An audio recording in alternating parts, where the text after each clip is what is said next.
Bagaimana hukumnya kalau suami berselingkuh? Apakah sebaiknya bagaimana kalau suami garis miring istri?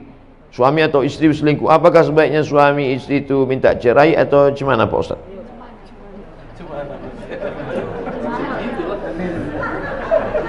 Jadi saya khutbah Jumat. Selesai saya khutbah Jumat, datanglah bapak-bapak menangis. Ada apa Pak? Saya tenangkan dulu. Setelah tenang, apa masalahnya? Istri saya berselingkuh sama kepala dinas. Gara-gara sering pergi keluar kota. Kalau ku tanya, kata dia udah macam ayahku udah. Bapak itu pun katanya udah macam anakku. Berawal, tua kali udah. Berawal dari macam, berakhir dengan macam-macam. Nah itulah, ini pelajaran jangan sampai menganggap udah macam ayahku, udah macam abangku, udah macam adikku ya. Banyak orang ini menganggap masalah sholat, aku ikut Allah. Masalah puasa, aku ikut Allah. Tapi masalah pergaulan ini, aku lebih tahu daripada Allah. Ini studi kasus. Saya tidak menjawab ada di dalam kitab. Tidak, true story, kisah nyata. Pak Ustadz, ini udah berselingkuh 2 tahun. Terus gimana? Dia sudah tobat. Saya katakan, kalau hitam katakan hitam, kalau putih katakan putih. Kalau padi katakan padi, jangan sampai tetampi-tampi. Kalau jadi katakan jadi, jangan sampai tenanti-nanti. Kenapa ke situ pula perginya? Kalau kau sanggup terima dia, terima. Tapi kalau tak sanggup, lepaskan baik-baik. Istikharah dulu, kasih waktu sebulan, 2 bulan, 3 bulan. Gimana sanggup? Insya Allah sanggup Pak Ustaz. Serius sanggup? Sanggup Pak Ustaz. Oke lah, jagalah. Sebulan sesudah itu datang lagi. Tak sanggup saya Pak Ustaz. Asal saya dekat, terbayang saya wajah selingkuhan. Membara rasanya dalam. Tapi kemarin kau bilang sanggup. Pelintat-pelintut ini. Tak betul, cakapnya tak bisa dipegang. Binatang itu yang dipegang talinya. Kalau orang yang dipegang cakapnya. Kalau orang tak bisa dipegang cakapnya, ikatnya pakai tali. Disitulah baru saya tahu bahwa tidak ada laki-laki yang bisa menerima woman used yang sudah dipakai orang lain. Terbayangnya muka laki-laki, tak bisa dia terima. Oleh sebab itu ujung-ujungnya dilepaskannya juga. Maka jangan pernah terjerumus dalam jaga diri baik-baik. Karena tak ada laki-laki yang bisa. Kalau ada laki-laki yang bisa menerima, mungkin ada, tapi saya belum jumpa lagi. Mungkin ada yang bisa. Kau terima dia? Saya terima Pak Ustaz. Kenapa kau terima? Karena saya lebih banyak pula dari itu lagi. Bisa jadi. Nah, oleh sebab itu.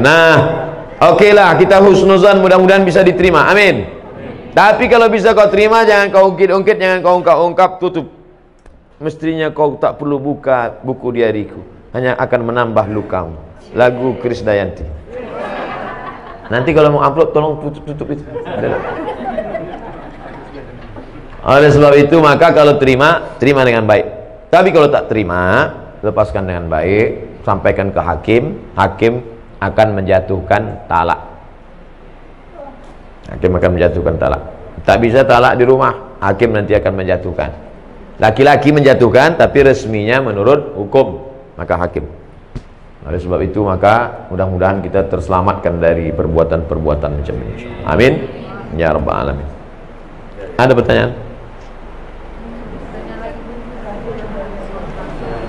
Ada pertanyaan? Silakan. Bapak.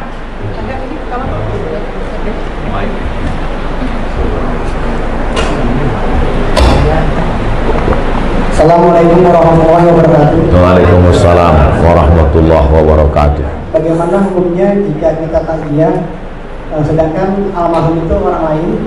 Apakah pahalanya sampai kepada almarhum? Waalaikumsalam warahmatullahi wabarakatuh. Kata Nabi, kalau kau lewat di makam Baqi di samping Masjid Nabawi, keluar masuk dari pintu Babus Salam, laki-laki keluarnya tembus itu lurus, nama pintunya Babul Baqi, pemakaman Baqi.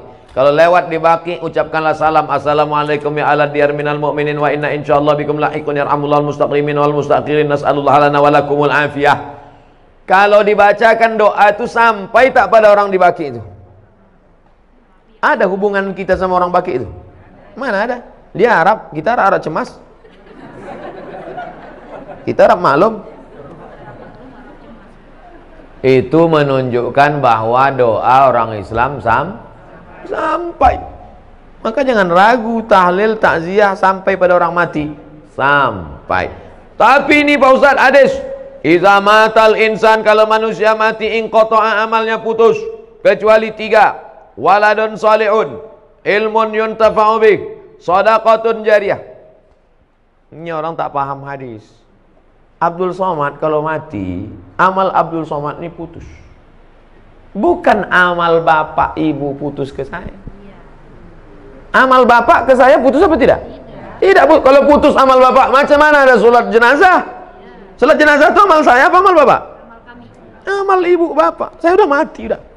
Tapi amal saya dulu ada 3 yang tetap mengalir. Yang pertama, Abdul Somad ceramah-ceramah diamalkan oleh jamaah, mengalir.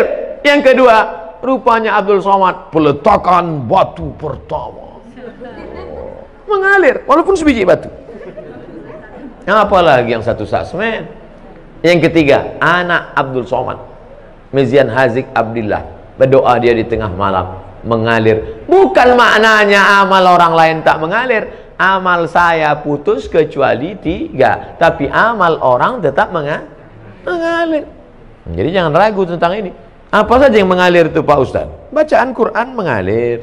Mana dalilnya? Abdullah bin Umar, anak Umar bin Khattab berpesan, nanti kalau aku mati meninggal dunia, bacakan pada bagian kepalaku Al-Fatihah, bacakan pada bagian ujung kakiku ujung Al-Baqarah. Riwayat lain, bacakan pada bagian kepalaku awal Al-Baqarah sampai wa ulaika humul muflihun, pada bagian kakiku bacakan lillahi ma fis samawati sampai habis.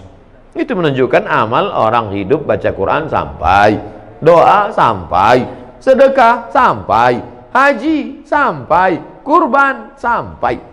Apa sedekah yang paling afdal ya Rasulullah? Saqiyul ma, kasih air minum. Buatkan sumur bor untuk almarhum. Tempat kita jangan kasih air lagi, atas air, bawah air, banjir. Apa yang perlu dia? Kasih. Di pondok pesantren ini apa yang perlu? Perlu kalian air? Tidak apa, banyak udah air. Apa yang perlu? WC, ya kasih WC. Kemarin di Palembang, bantuan dari alumni 52 unit WC. Oh, bagus. Apa yang paling diperlukan orang? WC ini sangat diperlukan di pesantren. Berapa anak-anak yang kebelet tertolong. Man yassara an mu'sirin yassarallahu anhu yaumil qiyamah. Siapa yang memudahkan urusan orang, dimudahkan pula urusan dia. Itulah urusan yang paling tersulit di dunia. Dilepaskannya urusan orang. Bagus sekali. Bapak-bapak yang ketawa berarti pernah mengalami. Nah, jadi ceritanya Pak, bacaan Quran sampai, bacaan doa sampai, jangan takut, jangan khawatir. Walaupun kita tak ada hubungan sama dia, karena berdasarkan hadis Nabi. Adapun hadis yang mengatakan tak sampai adalah amal yang mati itu yang lain putus-putus. Amal saya putus, tahajud saya putus, witir saya putus, sholat saya putus, tapi amal orang tetap mengalir. Wallahu a'lam bishawab.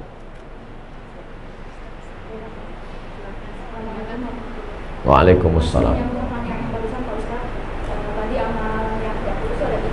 Kemudian amal doa anak yang soleh. Apakah itu harus anak yang kandung atau doa anak yang yatim yang Ibu kalau mendoakan saya, sampai tak doa ibu ke saya? Sampai. Kita tak ada hubungan. Bapak kalau mendoakan saya sampai apa tidak? Sampai, tak ada hubungan. Makna anak soleh itu bukan membatasi hanya doa dia yang sampai. Makna doa anak soleh itu artinya amal Abdul Somad ada 3 yang tetap mengalir. Ceramah Abdul Somad ini amal dia apa tidak ini? Amal. Kalau Abdul Somad ngasih semen, ngasih batu bata, itu amalnya apa tidak? Amal. Anak Abdul Somad itu anaknya itu amalnya apa tidak? Kalau anak itu bukan amal saya tengok aja bini saya, mungkin lahir anak saya itu. Nah, begitu kasarnya, mohon maaf, beri maaf. Jadi makna anak tadi jangan diragukan. Ustadz, kami ini tak punya anak, cuma anak angkat. Mengalir. Anak tiri, mengalir. Anak orang, mengalir. Mengalir. Jangan takut tentang masalah. Yang tak punya anak, jangan takut. Anak asuh, anak yatim. Makna hadis itu mengatakan anak soleh artinya amal kita nih putus, tapi ada 3 amal kita. Sedekah itu amal kita, anak itu pun amal kita, dan ilmu yang kita ajarkan itu pun amal kita. Bisa dipahami? Bisa. Insyaallah. Wallahu a'lam.